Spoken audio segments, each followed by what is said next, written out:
Are we live? Yes. Yeah. Guys, welcome back to episode 22 of the Strong AF Club podcast. As always, I'm still Nate Craig, joined by... Wasim Fayez. Guys, today we're asking the real questions. Is fitness culture making us soft in the head? A bunch of smooth brains? Is social media making you train for strangers and flex? And have you ever lifted so hard that your soul booked a one-way trip to Valhalla? These are a combination of questions that we've received and formulated ourselves. But yeah, let's just jump straight into it. So, Asim, is modern fitness culture actually making us mentally weaker? Like, are we just building strength or chasing dopamine validation? You know what I mean? Because I feel like a lot of, fitness culture, social media, all that kind of stuff, it's... Yeah, I can argue two things on that. I would say on one front, yes, I think it is making people weaker, but more so, I think it's making people, because fitness, there's always a little bit of influential aspect in it, but because of the influencer wave in fitness, it seems like people don't have their own identity, and more importantly, they don't have their own goals. Their goals and identity are tied to their favorite influencer, and that moves in waves. So like before, it was a lot of men's physique, bodybuilding kind of physique, women's bikini type stuff. Then they started pushing away from that into more of like a powerlifting kind of a thing. So then everyone's a fucking powerlifter. Everyone's doing powerlifting meets. Follow me to my first meet kind of thing. Yeah, which is cool. Give the sport it's more notoriety. And then now we're in this weird era where you see a lot of the apparel kind of looks the same too. Everyone's wearing like the baggier, like wide bottom pants, retro look. Don't get me wrong, it's a cool look. I like it. But like everyone looks the fucking same. They all got them broccoli cuts. They all got them thick like choker chains and like beaded necklaces and shit. And it's like the single loop like earrings. What's that football player? You know what I'm talking about? He's like a lifter or whatever, and he has that little earring that comes down, so like everyone's. You talking about like Marshawn Lynch? Maybe, sure. I don't know though. It's all I don't know. I'm not talking smack about him. He can beat my ass. Yeah, but my point is, I think with social media, it has definitely made fitness more of a wave kind of a thing, like fashion, and people change goals like they change fashion. People don't really have their own goals. Eventually, yeah, there are some people who kind of just stay the course. And it's like people who are like, oh, I'm a powerlifter now. And then they tell someone, it's like, well, I've always been a powerlifter. Or I'm in bodybuilding now. It's like, well, I've been doing that for the last 15, 20 years. So it's like, yeah, I think it's softening people up because it's... The reason people are in... I mean, I'm just happy people are in fitness, period. Yeah. But I think people are just in it for the wrong reasons because they chase other people's goals, not theirs. And that leads to the ebbs and flows of consistency, because what if your favorite influencer takes a hiatus from posting videos for a month or something like that? How many times are you seeing hybrid athlete posts now? All those powerlifters and bodybuilders that are now quote-unquote hybrid athletes, they're all getting them skin tights and get on a bike, doing runs. And it's like, now you're seeing nothing but people doing like triathlon training, but they never do a triathlon. Yeah. It's a phase. It's a kick. People are just trying to stay in front of the next wave. And it comes back to I think we talked about it last episode, which we need to title something pertaining to lighthouse. Is that lighthouse light going around is your goal? And, if you're chasing somebody else's lighthouse, it's just not going to work. 100%. And then, like, you're using their lingo. You're talking the way they talk. You're dressing the way they dress. It's like that Slim Shady fucking, was it Stan? Not Stan. What's the Slim Shady Eminem song? Is this Slim Shady? I'm not. Where they all look the same, and like in the concert, it's just a bunch of dudes with blonde hair and white tees rolling up. It's like, that's how I look at fitness culture now. Is everyone just is like a regurgitated, like, copy and paste of someone else, their favorite influencer. We should change the mold and just start wearing some kind of clothes. And people, this is the new thing, guys. You haven't seen this? Crop tops. Speedos. There you go. I'm just kidding. Slingshots. So kind of in the same topic. Do you think social media has kind of ruined a lot of people's relationship with fitness because they're training for somebody else, for the clout, for the likes? Yeah, dude. So I forget which episode it was in. I was talking with a client and a friend earlier about this. And it's, I think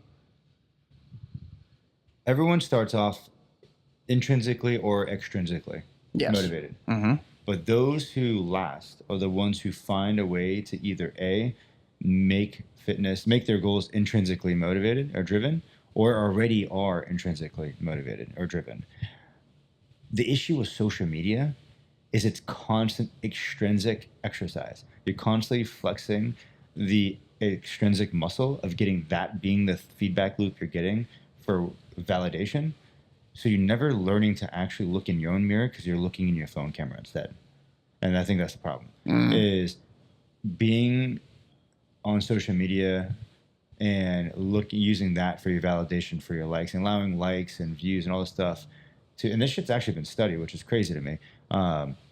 But you use this to be a validator. You never learn how to find your own internal motivation, and you never learn to practice that skill, because it is practice, right?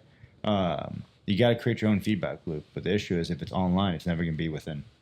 True. You know, I when I first started posting, initially you get that validation. Whoa, man, like you're throwing up PRs all the time, and it felt good. So that's kind of what kept me going for a little bit. And then it hit a point where I knew, I was posting on TikTok, I knew if my form was cheeks, if I wasn't pausing a rep, if I wasn't doing things perfectly, the internet was going to chew me up, spit me out, and then rip me a new one kind of thing. So that's kind of what kept me posting, because I was like, if I'm lifting so perfectly and with such good form that the internet can't even talk shit, I'm doing something right. So, yeah, I don't know if that's everybody, but... Yeah, I mean, it's a two-edged sword, right? On one end, it's like for those who are just like people who are working out, but they have their own little like insert whatever your name is .fit, like most people do. Yeah. Or someone so-and-so lifts, like Nate lifts or whatever the fuck. I think those are the ones who get hurt the most, because like that's not your job, right? But you're just having fun with social media. But those are the people that are more likely to get like hurt by this. However, on the flip side of the coin, I think people being too worried about the internet's validation and the backlash, those people never post. And it's like, I was that guy with fucking podcasts. That was my biggest fear. It's part of the reason I even hit you up in the first place was like, one of my goals this year is to conquer that fear, because I had a fear of being on camera, and more importantly, I had a fear of talking. That's true. I can't believe that. It's still a fear. I just get over it now. But don't be scared. No, I don't even watch our own videos. I think last week was the first time I actually listened back to our entire podcast. They're actually pretty good. They're crazy good, but I realized something. I talk fast as fuck. I need to slow down. Yeah, I'm like a fucking speed rapper. I'm in the wrong profession. But anyways, what I noticed is like a lot of times on the professional side, people who are trainers or trying to promote a business or whatever it is, doesn't matter, insert anything that's not fitness related, and they're not leveraging social media.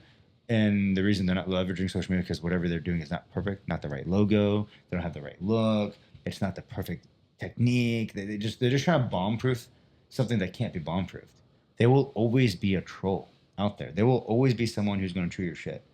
So you just kind of have to get over that. That's but you also got to just post shit and don't look at it.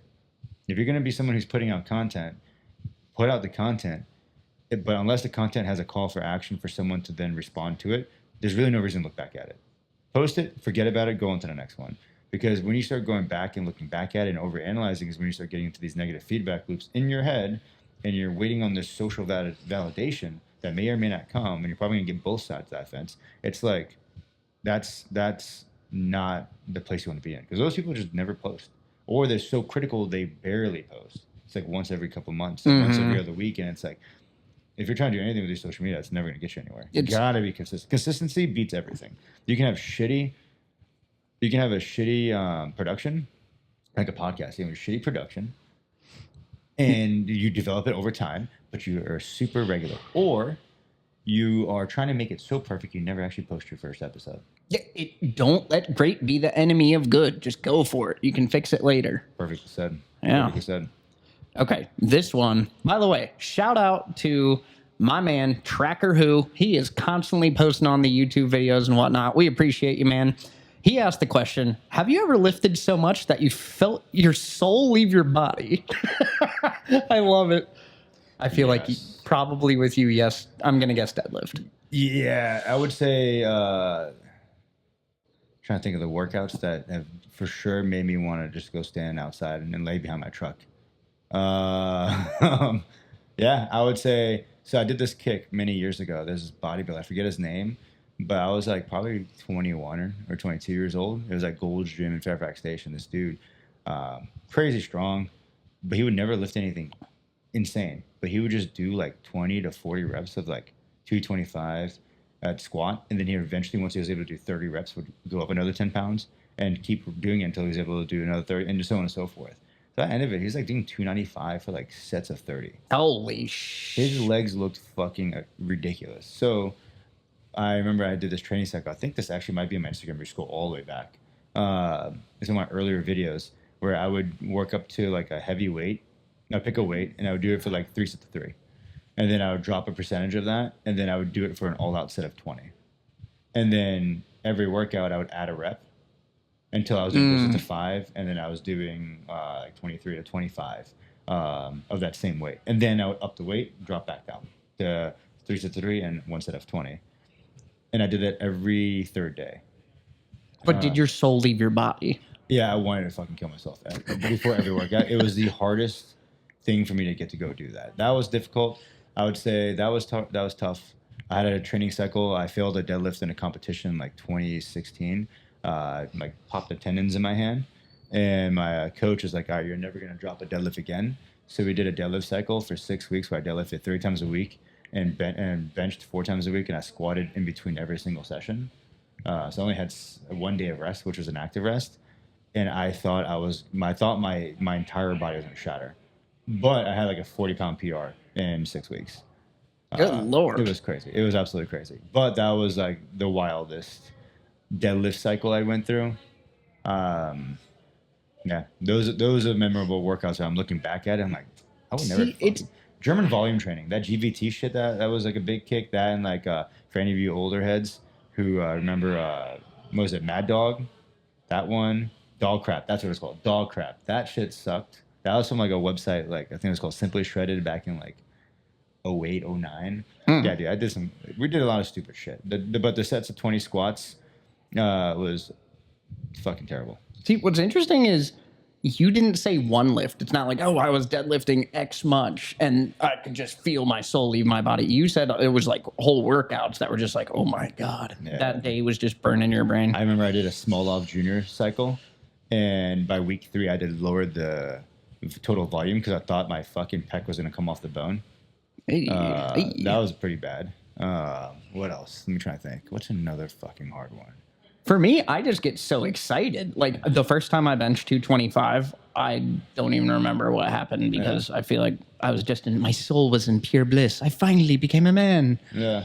I think all mine has to deal with not the lifting. The lifting I wouldn't say is that hard. It's usually like what I took to go lift is usually what sends me into like the ER level. I remember one day I used to work at the store. Can I say store names on here? Maybe avoid that. Just this episode. It's the initials are MM, and you guys connect the dots. There used to be a chain store that was around here. I used to be a manager. Fuck, I think I could say Max Muscle Sports Nutrition. Whoa, take it easy. But anyways, I used to work there, and then I would work, and then at night I would go to Gold's and lift. And I remember one day vividly, we used to have this product called Dr. Jekyll, Mr. Hyde. Yeah, Mr. Hyde. So I used to take Mr. Hyde, and I double scooped Mr. Hyde, not reading what it was. But this is my routine. This is the fucked up part. I used to take Mr. Hyde, and then when I would get there, they always had these Redline bottles in the fridge, and I would just grab a Redline. What does that mean?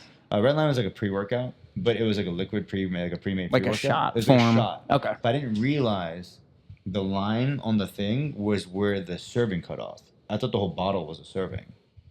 So I took Mr. Hyde, put on Slipknot, listening to Sick, just blasting it all the way down Ox Road to go to Gold's Gym, Fairfax Station, and get in, grab the red line, chug that, go to the bathroom, because now I don't know how much caffeine's in my system, but it's like it's going through me. I get to the squat rack, and I fucking do just the bar. And I thought I was going to have a heart attack. I'm now laying on the floor with my feet up on the safeties. And I'm just laying there holding my chest. And it's always funny. You always get religious when you think you're going to die.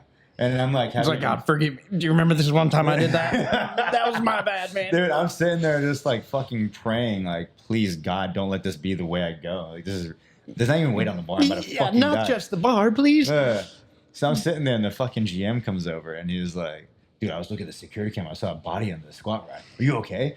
And I couldn't speak back to him. I was afraid talking would raise my heart rate up. So I just started nodding and Oh, it's giving like thumbs that. up. Dude, I was hearing my heart in my ears. It was crazy. It was a wild. I had a great workout after, but it took a while for me to come back down from that. That was crazy. Good Lord. Actually, that's the perfect segue because the next question was, and this, we can get sciencey with it, we can get fun with it, but why does pre-workout make me feel like I could fight a bear, file my taxes, and cry all at the same time? Like you said, you're a strong guy. You couldn't even squat the bar because you took too much pre-workout. What's going on in your body there? What are they putting in this crap? So chemically, there's a lot of different things. If you're talking about like nowadays pre-workouts, which I'm not as privy to, I'd say the high. I mean, it's a game of it's like a cat and mouse game of caffeine these days. I was gonna say caffeine's. I feel like in everything. So yeah. forget the caffeine. We know that. Yeah, so it's just a high stimulant concoction.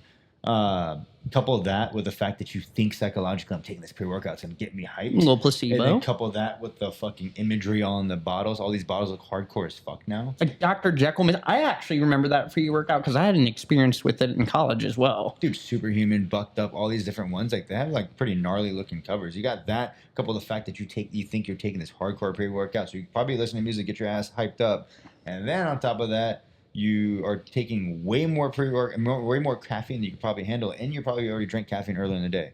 Yeah, you're gonna feel like you're gonna like run a marathon. And I feel like, am I the only one that like when I'm putting pre-workout or creatine or anything in a cup, and you put it in, and you have to scoop a little extra because some's gonna get stuck in the cup? Exactly, dude. Yeah, you never a scoop is never a single serve. No. You always go over. You gotta get the extra credit scoops. But I think that is why, because it's. I mean, the pre-workouts nowadays are not what they used to be.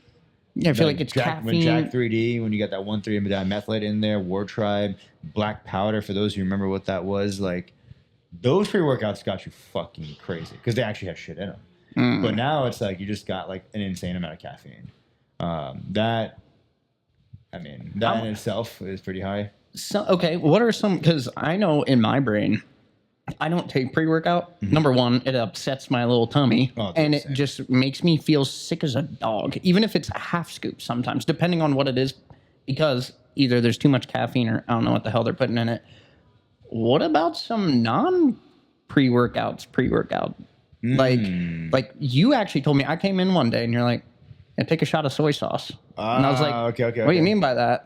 And I took a shot of soy sauce. You'd be like, you'll thank me after you get like the pump of a lifetime. And I was like, huh? And I don't know what the hell there's something in soybeans or whatever they make the hell soy sauce out of. So things that are not pre-workouts that you can do for pre-workouts that are pretty fun and then elicit fun responses. No headache, less crashy maybe than 400 milligrams of caffeine. So I'll start with like the easy to get to, and then like a little bit more fun stuff. All right. So soy sauce is definitely one. So on an empty stomach, slightly depleted soy sauce. What is that? Why does that work? Because that sodium is gonna pull all that water and nutrition into your muscles quick.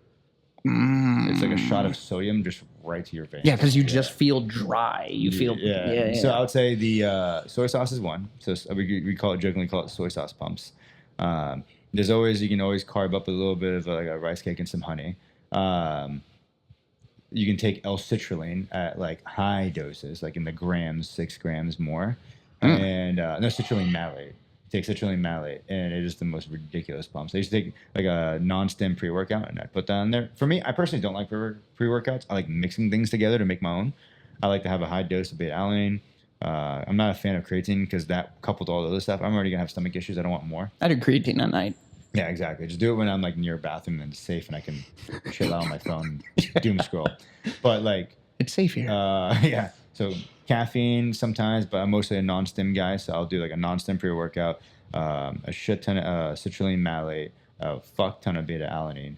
And that usually gets me right with a little bit of soy sauce. Like, I'm a weirdo, so I'll mix that in regardless of the flavor. And it's insane. It's like a low-grade Cialis. But the fun one, please don't get canceled. I hope we don't get canceled. It's fine. I'm just gonna say the color of the thing, but it's up to you on how you connect the dots on this. If you take half a blue tab before your workout, it is the most ridiculous feeling thing you've ever experienced. For both men and females? I'm not a female, but for dudes, it is the most insane. I've never had pumps for like science, ladies. Yeah, for science. I need to know. Let us know how this works. Yeah, but have a blue tab, go do like a chest fly, and like just warm up your bench press. I couldn't even make it to my top weights on bench that day I did it. The pump was so skin tearing, I couldn't fucking flex. Really? Oh, dude, it was like a drug, but I was also annoyed because like I can't even do my workout. Like, there's been days where I will do like this is younger same, not now. Right, this is like over a decade ago. But like even with the citrulline malate combo with that, I forget what the pre workout was, but I take a little bit of that with the citrulline malate and like 6.4 grams of beta alanine.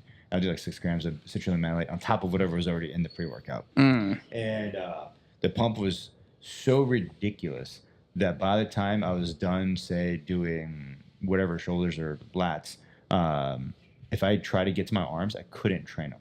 Like, it was a pull day and I was doing back and buys. I couldn't even contract my biceps. There was so much fucking blood in my back that went to go flex my bicep. It was just not happening. Like, it was like as if they didn't You're like, exist. huh? So I would have to then do biceps on the next day and separate it out. And I found that I kept having to deal with the muscles. So there'd be days I would train back, try to train biceps, then try to train biceps again the next day.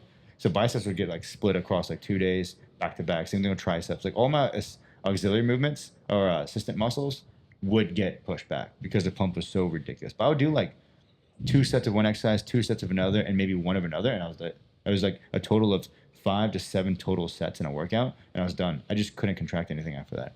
The pump was so ridiculous. Jesus. So my workouts are like 20 minutes long. Damn. Well, I'm sticking to soy sauce, so Yeah, Kiko, man, yeah, I'm gonna need yeah. you to sponsor me, please. I've been a good boy. All right, next one here. Ooh, do you think cheat meals are a psychological trap or a necessary release? Are cheat meals a psychological trap or a necessary release? Mm-hmm. I think if you frame it as a cheat meal, it's a psychological trap because you're insinuating that you're cheating on something, which means you know you're doing something you shouldn't be doing. Instead, if it's calculated, you're never cheating. So if you can structure your Ooh. diet well enough where you a budget for the expense you want to spend on, you're never breaking your budget. You're never going into debt. So if you're thinking, I'm going to do a cheat meal, that means there's something flawed in the actual main meal. You don't need to cheat from something that is good. That was literally the best answer to that question you could have possibly said. Yeah, that's totally right. Yeah. Because even me, like I've been very good lately, diligent with running, with diet, and all that. But I do need some kind of release on the weekend. Dude, I want to let loose. I want to have a beer. I want to have a hamburger or whatever. But I actually calculated my calories before, kind of prepped for, hey, I'm gonna go, 1,000 over my maintenance or something like that this day. Yeah, that's so true. Yeah, and it's not, if you calculate, it's not cheating. It's a calculated decision. You don't cheat on your budget if you calculate for it. Right. You can't have both. It's not both. It's either you splurged and it was not calculated, now it's cheating, or you calculated for it and it was accounted for, and now you allowed yourself. One's empowering, one is crippling. One gives you negative thoughts and is probably going to have you sitting there feeling guilty about it and feeling bad and talking shit to yourself about it. The other one's going to make you empowered, be like, yeah, I did that. Example, pretty depleted right now. I'm pretty far into this cut, and did my runs today, intervals, all that stuff, training. Finally had my meal, and I had 2 Chick-fil-A sandwiches sitting here. Khaldun comes in, long lost. Shout out to Khaldun from District Martial Arts. Shout out, beautiful hair. Yep, and he was like, dude, how are you getting so shredded and yet you're eating this? And I was like, I'm eating this because it's built into everything, but I'm getting shredded because I allowed myself to eat this. What I mean by that is that was a very calculated decision. I sat there poolside after all the training and just looked at every option that I could have. And I was like, I need something for a psychological win today because I'm pretty depleted from the week. Mm-hmm. Pretty low sleep, a lot of fucking training hours. I think overall training hours I'm probably, Thursday right now?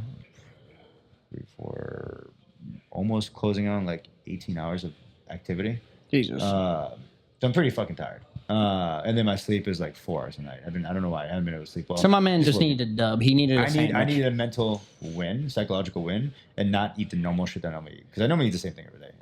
But I needed something to just like not be that. Yeah. So I had the Chick-fil-A, but then I'm adjusting the later meal because of that to accommodate for that. So it's the same exact total that I'm hitting. It's just I'm adjusting the meals.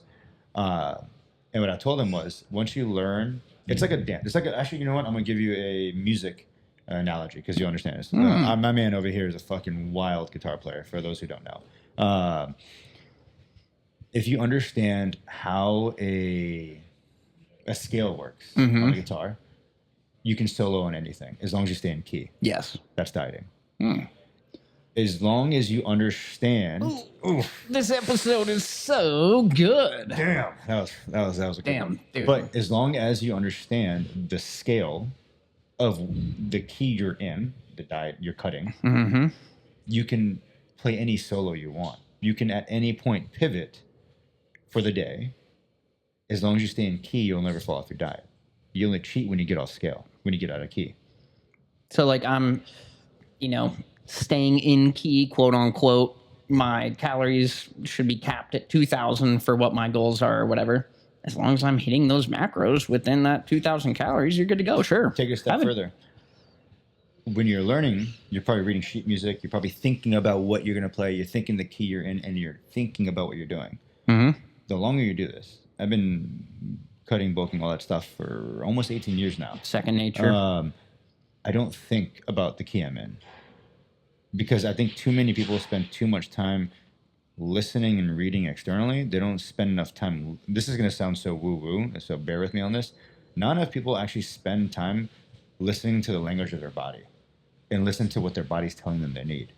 If you go 4 days depleted, and on that fourth day you're feeling flat, it's hard to get a pump. You feel when you grip something, you don't have that like you feel like you can barely close your fist. It doesn't feel as strong as normal. That means you're probably getting to that really depleted state. You push it for one more day. Now you're getting really flat. You can't get a pump. That's probably a day you should probably up your carbs a little bit just to replenish your storage. Understanding your body's rhythm, your dance, your own style, your scale will allow you to always stay in key because you're always listening to the rhythm song that your body's playing to you. Now you can solo on it whenever you want. Most people don't know how to actually listen to what their body's telling them. They listen to what their mind is telling them. And your mind will always fucking lie. It will always quit first. So you have to listen to your body. Know the key of your own song. Yeah. That should be the fucking title. But no, I mean, like, it sounds woo. I was talking with this. What does that mean, woo-woo? I've never heard that. Like fucking snake oil. Like snake oil salesman bullshit. Like fucking, let me line up my stars and be, I got you. I think... So you're not a crystal boy? Definitely not a crystal boy. I gotcha. But I do like my salt. Well, anyway, sorry. No, I was going to say, it's just, I think, even like lifting intuitively is very important, and learning to eat intuitively is essentially what I'm trying to get at, is you need to learn how to do things intuitively. You have a skeleton of a structure you're going to follow. But what you predicted on paper is going to show up that day may not be the version of you that showed up that day. This is why I think RIR is such an important metric to use to scale yourself. That's why I fucking hate RPE. Most people don't actually know what the wall feels like, so they don't know what 10 feels like because no one actually really pushes that hard. Right. They're like, oh, RPE 7, but that fucking rep took 15 seconds to do 1. It's like, come on, bro. Yeah. I think RIR is a good scale, and it allows you to adjust to the version of you that day, which then allows you to practice a skill internally monitoring, like, hey, how did I feel? How was that rep? Could I have actually done more? That internal dialogue becomes more honest. And you start to learn how your body peaks and valleys. And then you'll be like, I usually feel really fucking good Mondays and Tuesdays. And Thursdays and Fridays I'm pretty faded. Saturdays I'm pretty stiff. Sundays I'm pretty open. Maybe plan your workouts around that. Example, Eric gave him to me. He was like, hey, I want to start incorporating more jiu-jitsu, but he doesn't want to get away from powerlifting. Eric, for you guys that don't know, works here, competitive powerlifter, extremely good powerlifter, but is now spearheading the coaching for our powerlifting team. But he's getting into jiu-jitsu now, and we're trying to find the balance between the two. So the first thing I ask is, what days do you feel the strongest? What days do you feel the weakest? What days do you feel the most motivated? Which days do you not? And which days do you feel the tightest? And which days do you feel the loosest? We mapped out what his day looks like, what days he works, what days he's currently working out, what days he's doing jiu-jitsu and Muay Thai, etc., to figure out, okay, is there anything we can see that's causing it, or is this literally your body's rhythm? Okay, is it body's rhythm? Now we can plan the training around that. If you're peaking at the end of the week and you're faded by Monday, or by Monday comes you're pretty stiff, tired, by Friday you're doing really well, maybe we kind of make the lighter, more movement-based workouts at the beginning of the week and the lighter training sessions, and then we do the harder stuff at the end when your body's ready for it. That's so true. I myself noticed come Thursdays, typically right around now when we film these podcasts, I had been so depleted from work, stress, working out throughout the week, I was pushing myself. I was front loading the week with activity, and then going into the weekend, I'm too dead to have a good time. And now I started kind of parceling that out. It takes time to get to know your body. 100%. And no two people are the same. So you got to figure out your For yourself. Don't look at your favorite fitness influencer and follow everything they do. You need to get to know you. Yes, 100%. Yeah. Well, hey, quick one today, short and sweet, but that's all we got for y'all. Guys, as always, remember to like, comment, and subscribe. And we want to hear those questions from you. I don't want to have to make them myself because you guys have some funny ones, some great ones, but keep them coming, guys. Appreciate you guys. Thank you.